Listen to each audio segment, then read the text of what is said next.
My name is Maximilian, but everyone calls me Max. At 28, I finally achieved my dream of buying my first house after years of saving while working as a software developer. The pride I felt walking through my own front door was indescribable, especially coming from a family where privacy was just a theoretical concept. Never did I imagine that my sanctuary would be invaded so quickly until that Tuesday evening when I came home, exhausted to find my parents casually sitting in my living room like they owned the place. Before I continue this story, drop a comment letting me know where you're watching from.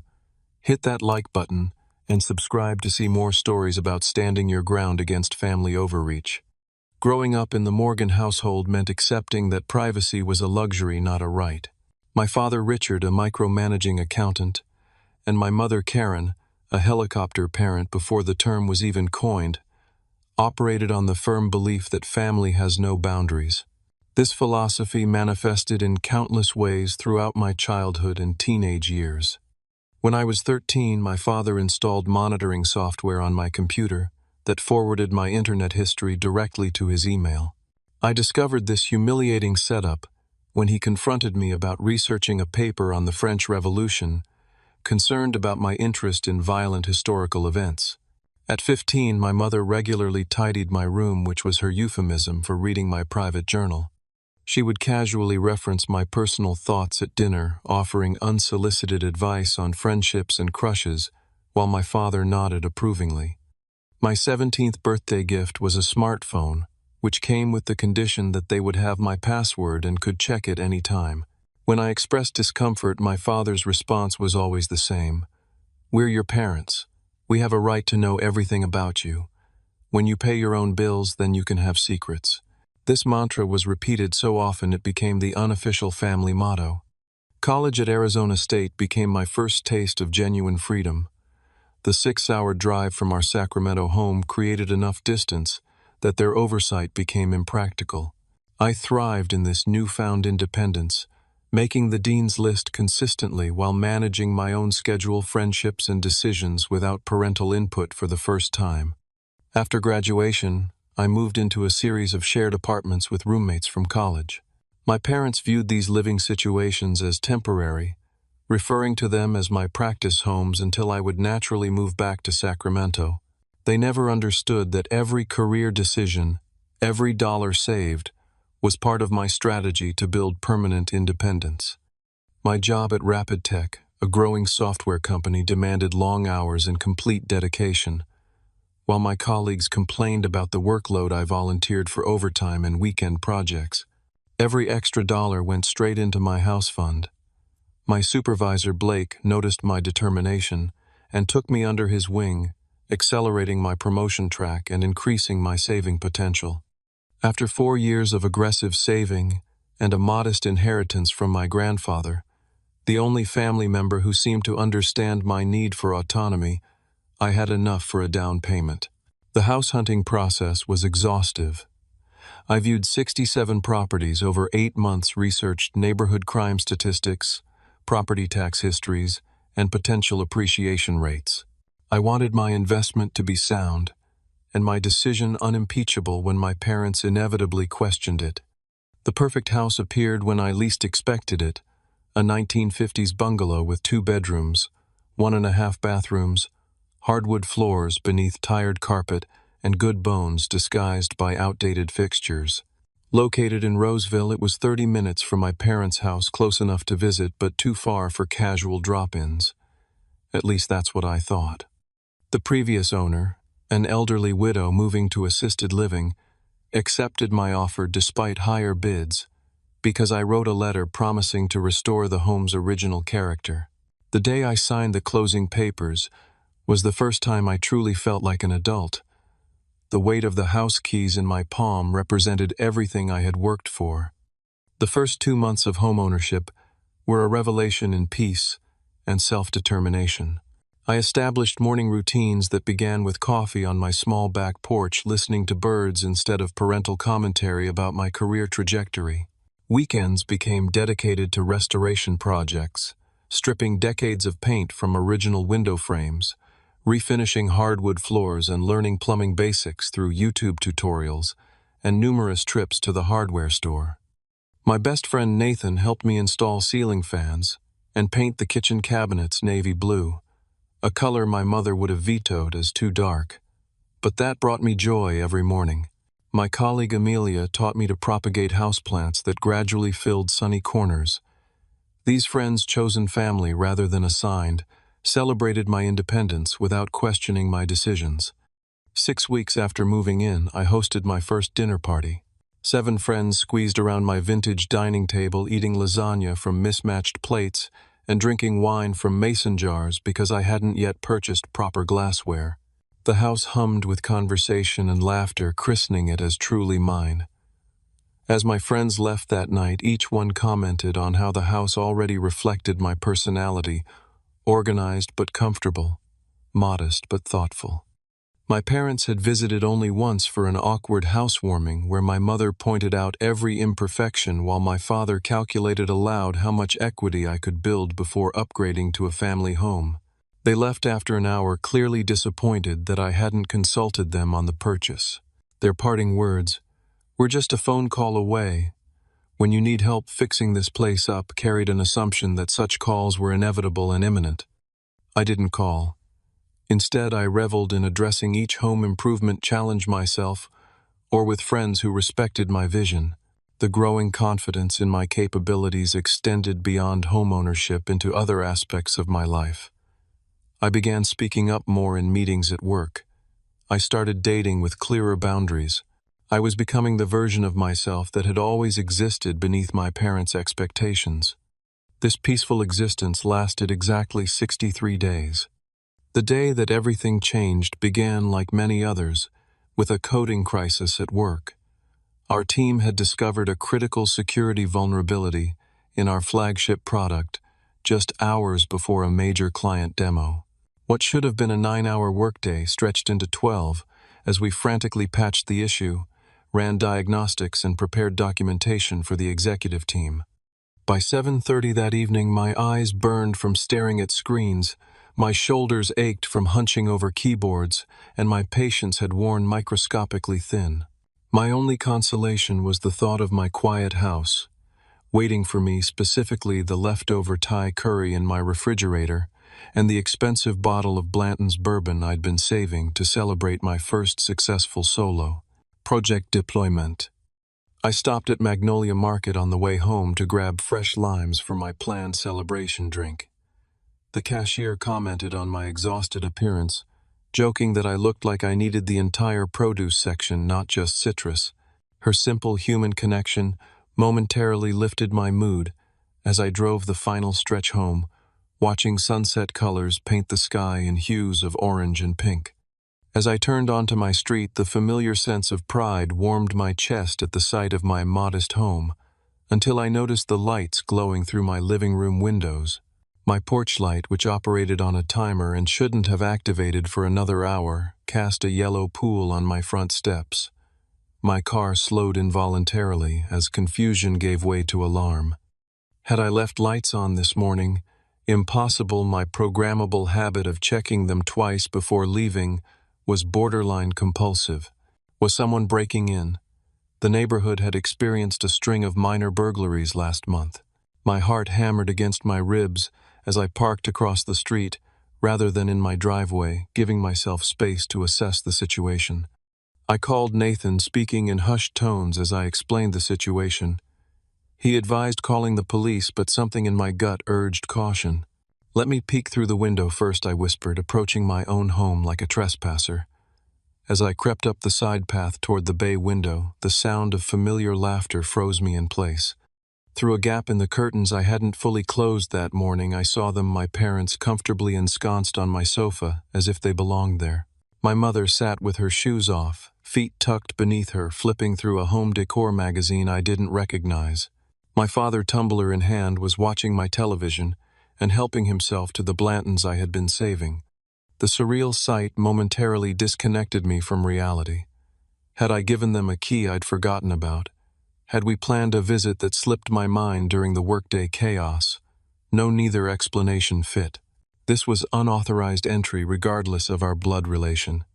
I ended the call with Nathan promising to update him later and took 3 deep breaths before inserting my key into the lock. The sound prompted immediate movement inside.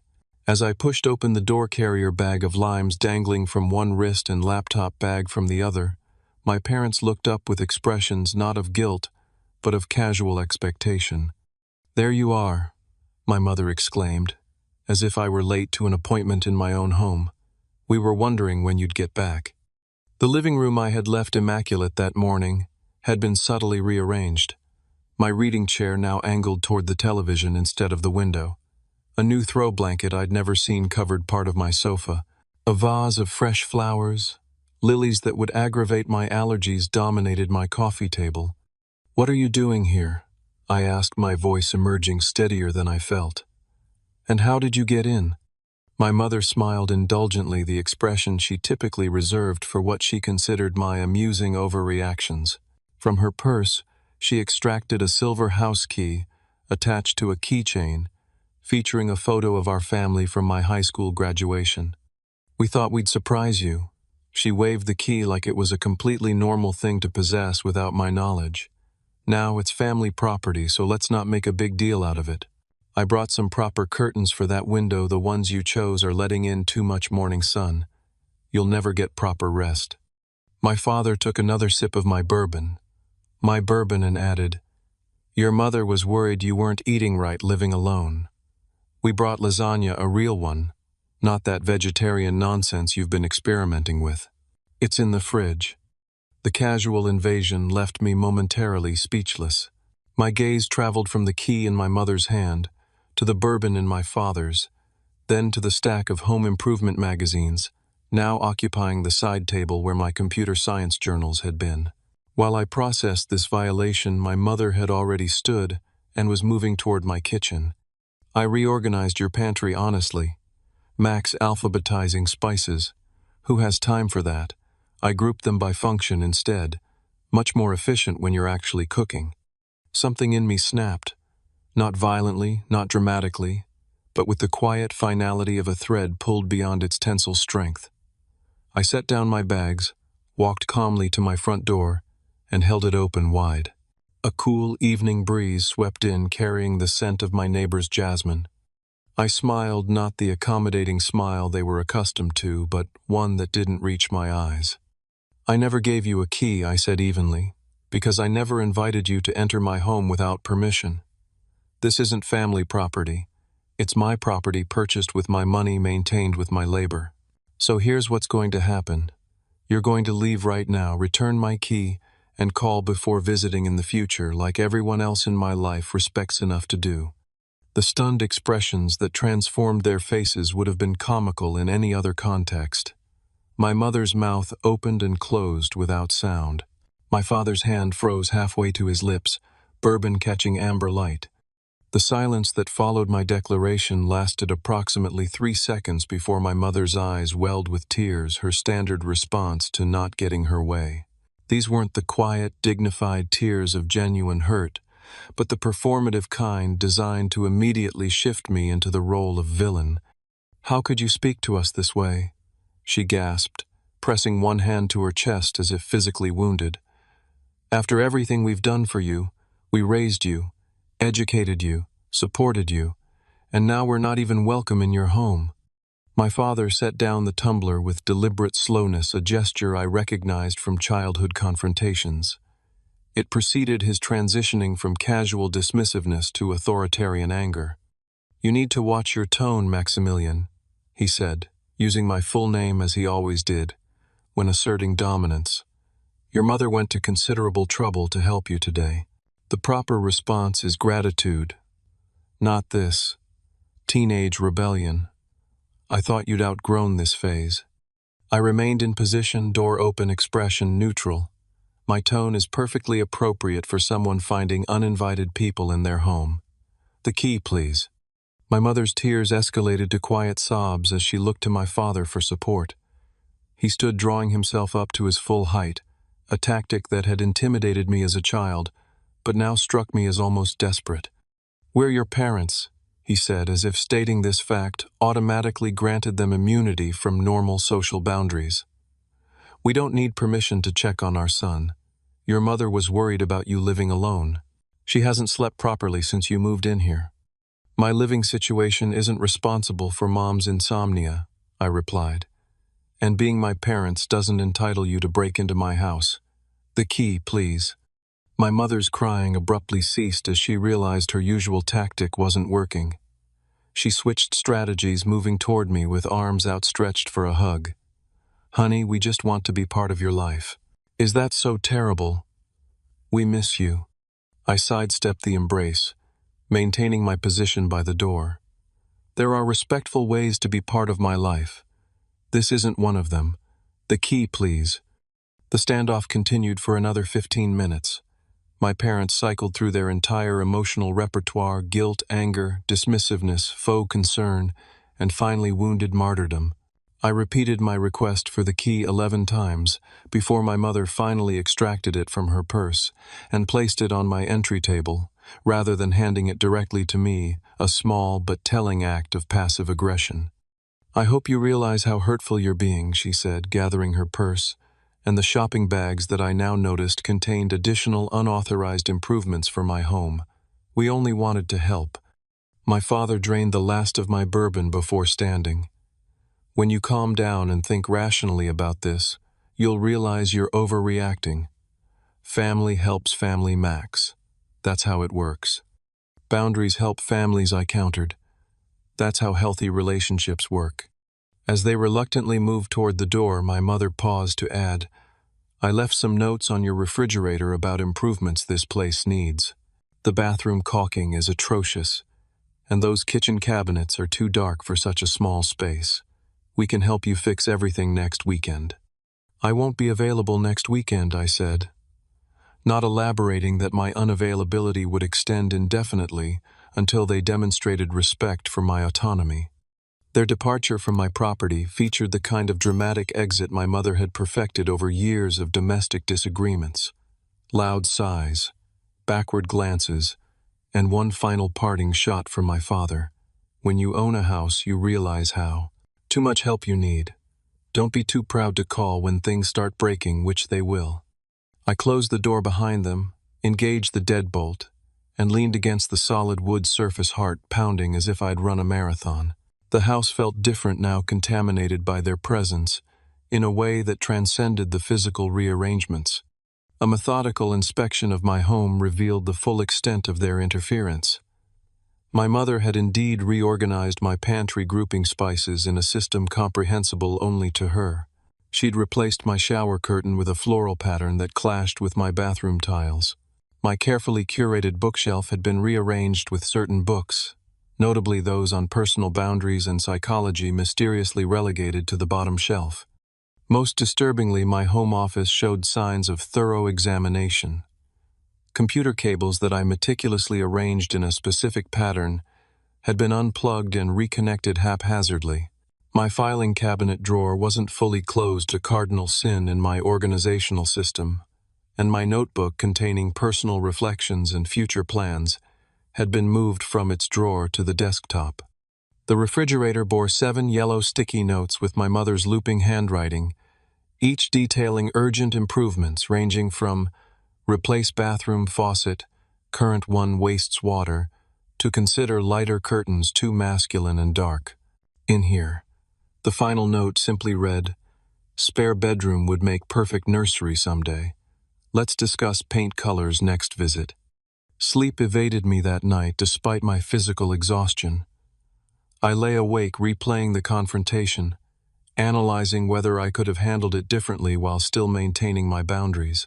Around 2 in the morning, my phone began buzzing with text messages. From Mom. "Just checking you're okay. You seemed very stressed. Remember, your blood pressure tends to run high like your father's outer. Tends to halder. Juster." From Dad. "Your mother is upset. Call her tomorrow and apologize. We're only trying to help." From Mom again. "Found this article about the dangers of living alone. Sending you the link. Lots of break-ins in Sacramento area recently." From Dad again. That bourbon is overpriced. I can recommend better options that don't drain your savings. Financial responsibility comes before luxury purchases. I silenced my phone, but damage was done to my sense of security. Even with them physically gone, their presence lingered in these digital intrusions. The pattern was so familiar: boundary violation, followed by making me responsible for their emotional reactions to my reasonable limits. As dawn broke, I made two decisions. First, I would change my locks immediately. Second, I would not respond to the texts establishing an information boundary to complement the physical one. Little did I know that both these strategies would prove woefully insufficient in the weeks to come. The locksmith arrived at 7:30 the next morning, replacing both my front and back door locks with high-security models that couldn't be easily duplicated. His raised eyebrow at my urgency and willingness to pay rush fees spoke volumes, but professional discretion kept him from asking questions. By 8:15, I had new keys and a restored sense of security that proved embarrassingly short-lived. The following Monday, I was deep in code review when our receptionist Stephanie called my desk extension. "Your parents are in the lobby," she said, confusion evident in her voice. "They say they're surprising you with lunch." The familiar tightness returned to my chest as I explained I wasn't available. Stephanie, bless her, offered to convey this message, sparing me direct confrontation. Through the glass partition separating our work area from the reception, I watched my mother's expression shift from expectant to disappointed to determined. For 20 minutes they remained in the lobby, my father periodically checking his watch, while my mother engaged Stephanie in what appeared to be increasingly uncomfortable conversation. When they finally left, Stephanie brought a paper bag to my desk. "They insisted you needed a proper lunch because you looked thin in your Facebook profile picture from last month." Inside, I found a turkey sandwich with mayonnaise, which I'm allergic to, an apple acceptable, and a handwritten note reading, "Since you're too busy for family, at least eat something nutritious. We'll try again when you're less focused on impressing your boss than maintaining relationships that actually matter." Wednesday brought a new intrusion. Arriving home from work, I discovered grocery bags on my front porch, perishables like milk and meat, left unrefrigerated for unknown hours. My mother's handwriting on a note taped to one bag read, "Noticed your fridge was nearly empty on Monday. No wonder you're losing weight. Let yourself in to put these away, but your key doesn't work anymore. Call locksmith, something wrong with your new locks." By Friday, the escalation continued. My neighbor Derek, a retired teacher I'd befriended during weekend yard work, approached me as I arrived home. "Your father was here for about 2 hours today," he reported. "Said you asked him to check for foundation issues. He was walking the perimeter of your house, looking in windows and checking the crawl space access.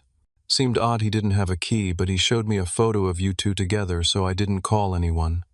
I thanked Derek for the information while inwardly calculating the implications. My father had no background in construction or foundation work.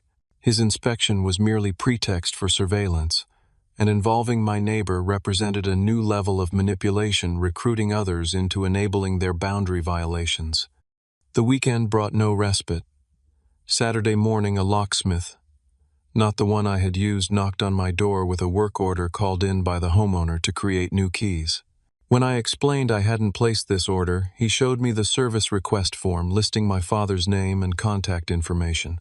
I sent the locksmith away and immediately received a text from my father. "Just trying to help with your lock situation. No need to be difficult." Sunday morning, my mother happened to attend the same service at my new church, sitting next to me before I realized her presence and introducing herself to everyone in my row as Max's mother, who he doesn't visit enough. During coffee hour afterward, she managed to distribute her phone number to 3 church members, encouraging them to call if Max ever needs anything, since he's all alone in that big house. The social pressure extended beyond my parents' direct actions. By the second week after the initial incident, extended family members began reaching out. Aunt Patricia called to tell me I was breaking your mother's heart with this childish independence kick. Uncle George emailed articles about elder care and the importance of maintaining family connections before it's too late. My cousin Stephen, with whom I'd always been close, texted to ask, What's this I hear about you banning your parents from your house? Meanwhile, 3 friends from high school, people I hadn't spoken with in years, suddenly contacted me on social media with variations of, "Heard you're having family troubles and your mom seems really upset." The coordinated nature of these outreaches confirmed my suspicion. My parents were systematically working to create external pressure that would force me back into compliance with their expectations.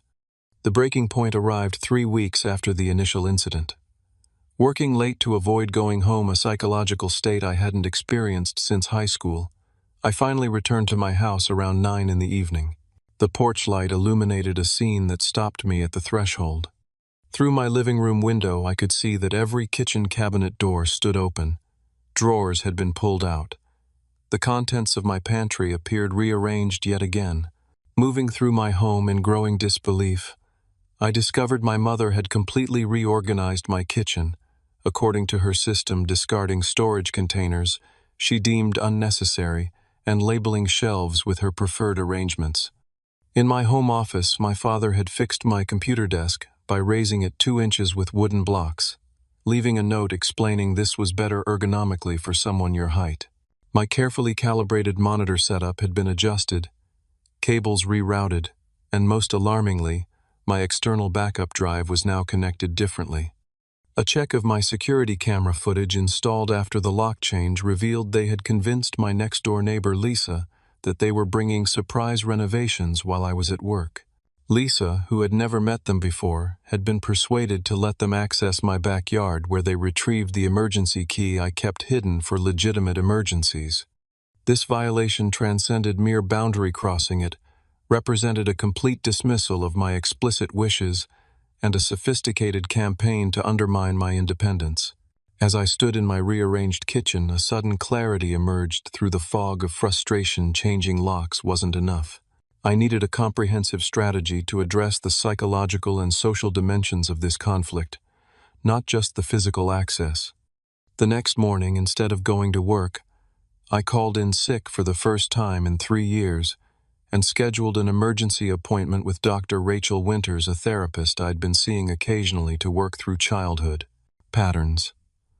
I arrived at her office with dark circles under my eyes and a 3-page typed list of boundary violations that had occurred in just 3 weeks. "What we're seeing is a extinction burst," Dr. Winters explained after reviewing my situation.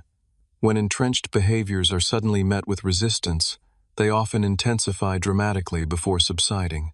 Your parents are escalating because your boundaries threaten their sense of control and identity as parents." For 90 minutes, we developed a strategic intervention plan. I needed clear, enforceable boundaries with specific consequences, delivered in a neutral setting where my parents couldn't control the environment. Dr. Winters role-played potential parental responses with me, preparing me for the emotional manipulation tactics that would inevitably follow. "Remember," she emphasized as our session concluded, "their reaction to reasonable boundaries is information about them, not about the validity of your needs. You have both the right and the responsibility to protect your physical and emotional space." That afternoon, I consulted with Anthony Garcia, a college friend who had become a real estate attorney. He outlined my legal options regarding unwanted entry, emphasizing that while pursuing legal action against family was emotionally complicated, documenting each incident would strengthen my position if restraining orders ever became necessary. "Send a certified letter explicitly revoking permission to enter your property," Anthony advised. "It creates a paper trail and clarifies that future entries constitute trespassing regardless of familial relationship." Armed with professional guidance, I executed the next phase of my plan. I texted my parents inviting them to dinner at Castellano's, an upscale Italian restaurant equidistant from our homes. The neutral territory would prevent scenes. My mother hated public embarrassment more than almost anything, while the reservation time, 6:30 on Tuesday evening, would naturally limit the interaction's duration due to the restaurant's popularity and table turnover. Their response was immediate and revealing. My father texted, "Finally coming to your senses. Your mother will be pleased." My mother called within minutes, already planning to arrive early to discuss some ideas for your guest bathroom renovation. These responses confirmed they interpreted my invitation not as a boundary-setting conversation, but as capitulation, exactly as Dr. Winters had predicted. Tuesday evening arrived with stomach-churning anxiety I hadn't experienced since college finals. I deliberately arrived 20 minutes early to secure our table and establish psychological home field advantage, but discovered my parents already seated my mother, rearranging the table settings, and my father questioning the waiter about wine selections my son might enjoy. We took the liberty of ordering appetizers, my mother announced as I sat down. You always take too long to decide, and the bruschetta here is apparently exceptional. And I've selected a Barolo that won't break your budget, my father added. The markup on wine in restaurants is highway robbery, but this one's reasonable. Their presumptiveness extending even to this meal I had initiated and would be paying for perfectly illustrated the dynamic I needed to address. I waited until after drink orders and appetizers, allowing the social ritual to establish a veneer of normalcy before introducing the actual purpose of our gathering. I invited you tonight because we need to discuss something important. I began, keeping my voice measured despite my racing heart. The current dynamic between us isn't working, and I want to establish healthier patterns before our relationship suffers permanent damage. My mother immediately reached for my hand across the table. We've been so worried about exactly that. You've been distant and cold, and we're concerned about your isolation in that house. Your father and I have been talking about— Please let me finish, I interrupted gently but firmly. This isn't about my house or my lifestyle choices. It's about boundaries and respect between adults. I removed a small note card from my pocket, not because I needed notes for this conversation I'd rehearsed repeatedly, but because the physical object provided a concrete focus. I want to be clear about 3 specific boundaries going forward. First, no one enters my home without explicit invitation each time. Having a key which was obtained without my knowledge doesn't constitute ongoing permission to enter. My father's expression darkened. That's ridiculous. We're family, not strangers. Second, I continued as if he hadn't spoken. My personal and professional spaces are mine to organize and maintain according to my preferences. Commentary or criticism about my decorating organization or lifestyle choices is only welcome when I specifically ask for input. My mother's eyes widened. So we're supposed to pretend we don't notice when you're living in conditions that aren't up to. Third, I pressed on communication with my friends, colleagues, neighbors, or extended family about me needs my consent. Recruiting others to pressure me is inappropriate and damages multiple relationships, not just ours. The silence that followed lasted through the arrival of our main courses. My mother stared at her pasta without touching it, tears forming but held in check by the public setting. My father methodically cut his chicken parmesan into precise squares, a controlling gesture I recognized from childhood dinners after I'd disappointed him. So that's it, he finally said. You've unilaterally decided we're toxic influences to be managed. I've decided I'm an adult who deserves the same respect you'd give any other adult, I clarified. These boundaries aren't punishments. They're the foundation of a healthier relationship where we can actually enjoy each other's company without underlying resentment. My mother's composure finally broke. After everything we've sacrificed for you, she said, voice rising despite the restaurant setting, this is how you repay us, by treating us like intruders, by embarrassing us in public with this intervention. Several nearby diners glanced our way. The waiter approaching with water refills diverted to another table. I'm not trying to embarrass anyone, I said quietly. That's why I chose a private table in a restaurant, instead of having this conversation in my living room or yours. I'm trying to find a way forward that respects everyone's needs. Your needs seem to be excluding your family from your life, my father countered, voice tight with controlled anger. That's not a boundary, Max. It's rejection of the people who made you who you are. I'm not excluding you, I explained. I'm asking for interactions based on mutual respect rather than assumed authority. You're welcome in my life and my home with invitation and consideration for my autonomy. The conversation deteriorated rapidly from there. My mother abandoned any pretense of composure, tears flowing freely, as she detailed sacrifices made during my childhood music lessons I'd begged for, and sports equipment they'd scrimped and saved to provide. My father transitioned from cold anger to overt threats, suggesting they might need to rethink financial help with your student loans. Loans I had been managing independently since graduation, and reconsider the inheritance discussions. We've been having a manipulative reference to hypothetical future money I'd never factored into my planning. When my mother began loudly recounting my childhood medical emergencies and how she'd slept beside your hospital bed for 3 nights when you had pneumonia drawing stares from nearby tables, I recognized the futility of continuing. This public venue chosen to prevent exactly this scene had instead become theater for their emotional performance.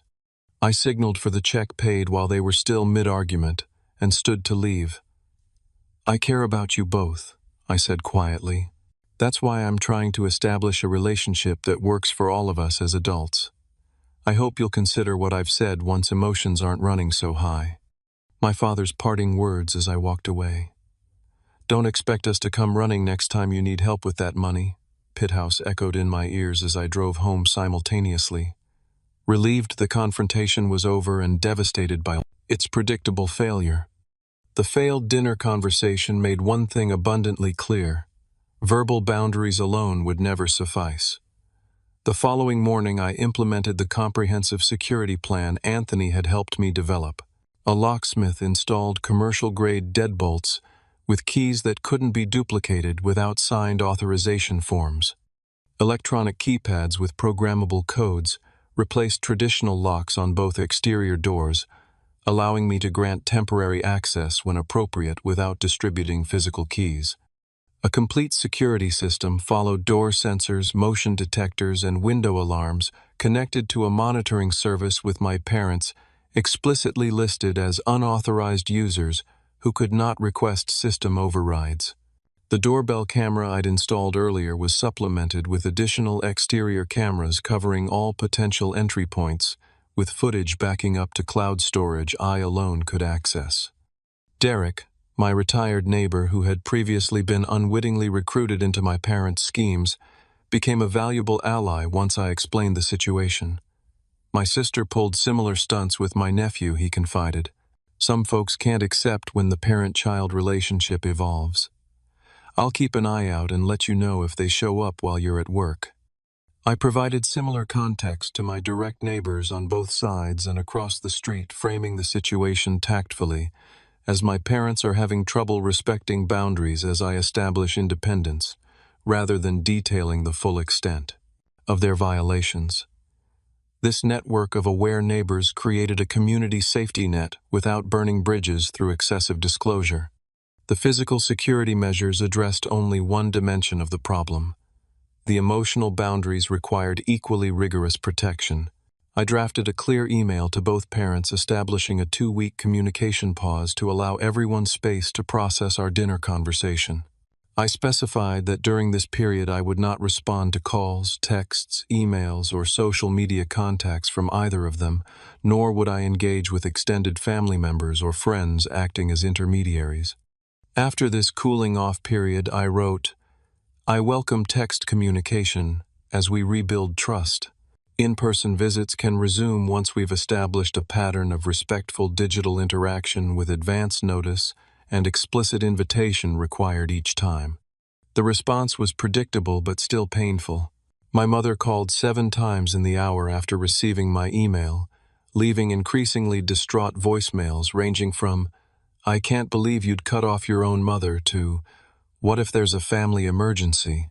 My father's approach was more coldly strategic, with a single email outlining all the ways my immature behavior would damage my relationships, career prospects, and future happiness. True to my word, I didn't respond to either, though each contact tested my resolve. I temporarily muted family members on social media and created email filters to direct their messages to a folder I could review when emotionally prepared, rather than having them ambush my inbox.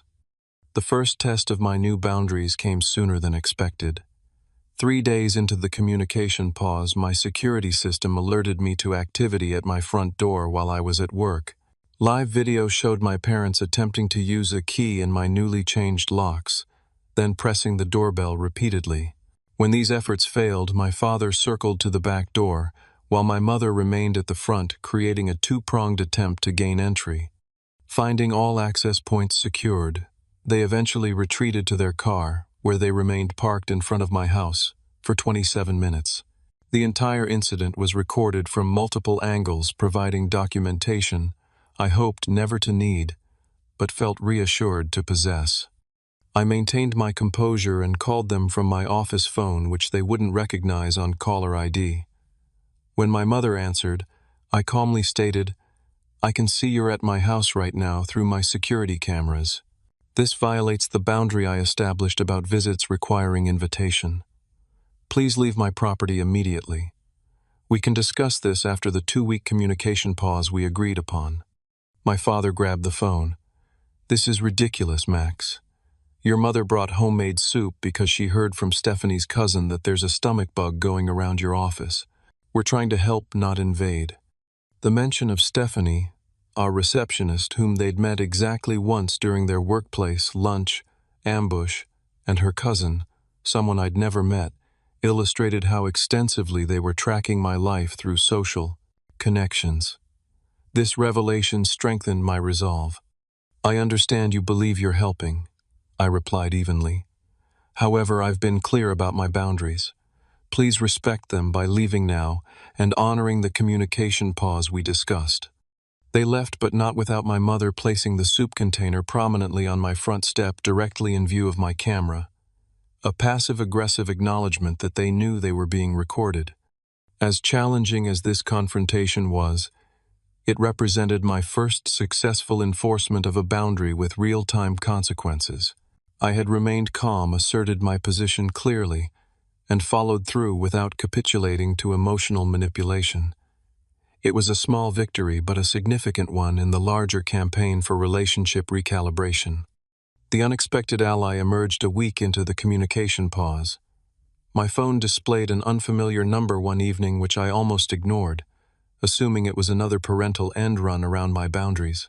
Something compelled me to answer, revealing my father's sister, Aunt Rebecca, whom I'd always liked but rarely saw due to her living in Colorado. "I hope you don't mind me calling out of the blue," she began, "but your mother has been calling me daily about your rebellion, and I thought I should hear your side before forming opinions." For the first time since this ordeal began, I found myself speaking with someone who truly understood the dynamic at play. Rebecca shared her own history of boundary struggles with my parents, particularly my mother's tendency to rearrange her home during visits, and my father's financial commentary disguised as advice. "They did the same thing when I bought my condo after my divorce," she revealed. "Showed up unannounced, had keys made, somehow rearranged my bedroom as a surprise. When I confronted them, your mother cried for 3 days, and your father suggested my hormones were making me ungrateful." Rebecca's validation that I wasn't overreacting or being unreasonable provided a psychological anchor I desperately needed. Her perspective, as someone who loved my parents but recognized their boundary issues, offered balanced insight without the bias of my emotional involvement. "It took me nearly 2 years of consistent boundaries before they accepted my autonomy," she admitted. "There were many backslides and guilt trips, but eventually we reached a workable relationship. Not perfect, but functional. You can get there too, but only if you hold firm now when it's hardest." She offered to speak with them as a neutral third party, explaining how their behavior appeared from an outside perspective and potentially helping them understand the damage they were causing to our relationship. I gratefully accepted, recognizing that sometimes messages received from peers carry weight that the same words from children, even adult children, cannot. The conversation with Aunt Rebecca marked a turning point in my approach. I had been conceptualizing the situation as a binary conflict, my boundaries versus their invasion, but she helped me see it as a difficult transition, requiring adjustment from all parties. This reframing didn't excuse their behavior, but contextualized it in ways that made it less personally hurtful and more recognizable as their limitation rather than my failure. The path to a new equilibrium wasn't swift or straightforward, but it was steady. The 2-week communication pause extended to 3 when my parents attempted to circumvent it through my cousin's wedding, where they cornered me by the gift table to discuss this ridiculous situation. I calmly excused myself and later sent a reset email extending the pause until we can agree on basic interaction parameters. By the 4th week, signs of adjustment began appearing. My mother sent a text, just one, not the usual barrage that simply read, "When you're ready to talk, we are too. No pressure." It contained no guilt-inducing language, no references to my cruelty or their worry. This simple message represented significant progress in respecting the boundaries I'd established. 2 days later, my father followed with an email lacking his usual condescending tone. "Your Aunt Rebecca suggested we may have overstepped. Not our intention. Would like to understand your perspective better when you're open to sharing it." These tentative olive branches allowed for cautious re-engagement. I responded with appreciation for their messages and suggested a phone call the following weekend. A deliberate choice, offering connection while maintaining physical distance. The call, while occasionally tense, remained largely productive as I re-emphasized my boundaries, and crucially, they actually listened without immediate dismissal. 3 months after the initial confrontation, we reached a fragile but functional understanding. My parents would call or text before any visit, waiting for affirmative response before arriving. They no longer commented on my home organization or decor unless I specifically sought their input. Most significantly, they began recognizing me as an independent adult with valid preferences rather than a child making choices they needed to correct. The first respectful visit occurred 4 months after the incident. My mother called 3 days in advance, asking if Sunday afternoon would be convenient for them to stop by. She specified they would stay for approximately 2 hours and asked if there was anything they could bring rather than assuming what I needed. My father called the morning of the visit, confirming their arrival time and checking if it was still convenient. These seemingly small courtesies represented monumental shifts in our dynamic. During the visit itself, my mother visibly bit her tongue when she noticed I'd painted my guest room a deep blue she would never have chosen. My father refrained from interrogating me about my retirement contributions when I mentioned a work bonus. They were clearly making efforts, however uncomfortable, to respect the boundaries we'd established. As our relationship recalibrated, I noticed positive ripple effects throughout other areas of my life. The confidence gained from standing firm with my parents translated to greater assertiveness at work.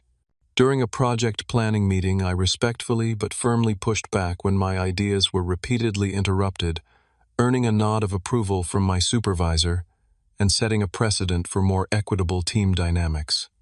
My newfound boundary-setting skills improved my dating life as well.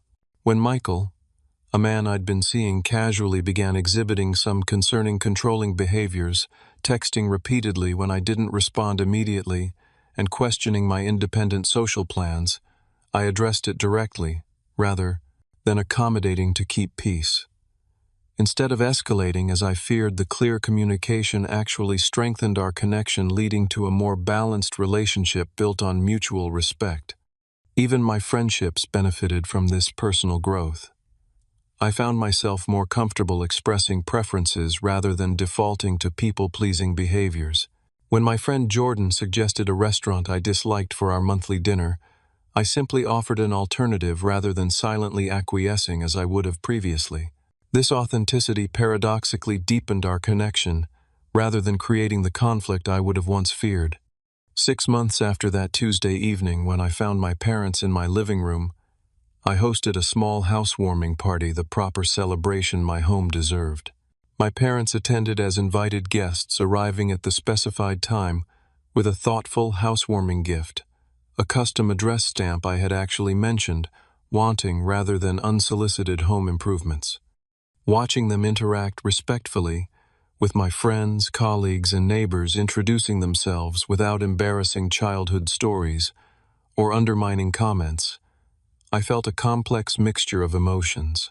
pride in our collective growth, gratitude for the difficult but necessary confrontation that catalyzed change, hope for the evolving relationship we were building on healthier foundations. That evening, as my father helped clean up without rearranging my kitchen, and my mother complimented my home without suggesting improvements, I recognized the profound truth that had emerged from this challenging chapter. Ownership extends far beyond property deeds and mortgage payments. True ownership encompasses your decisions, your boundaries, and your right to define relationships on mutually respectful terms. The house keys in my pocket represented more than access to physical space. They symbolized the authority to determine who entered both my home and my life, under what conditions and with what expectations. This authority wasn't selfishly guarded, but thoughtfully administered, creating space for genuine connection rather than obligatory compliance. As my last guests departed, and my parents prepared to leave without assumptions about staying over or returning unannounced, my mother paused at the door. "Your grandfather would be proud of this place," she said simply. "And of you." The comment, free from manipulation or hidden agenda, felt like the final confirmation of our new dynamic. We had traversed a difficult path together and emerged with something more valuable than unquestioned access or authority. We had built mutual respect. Sometimes the most loving thing you can do is say no to those you care about most, not out of rejection or spite, but from commitment to authentic relationship. In establishing these boundaries, I hadn't lost my family. I'd created the foundation for a healthier one. Have you ever had to set difficult boundaries with family members who didn't respect your independence? Share your experience in the comments below. If my story resonated with you, please hit that like button and subscribe for more real-life lessons about navigating complicated relationships. Thank you for listening, and remember, owning your boundaries is the first step to owning your life.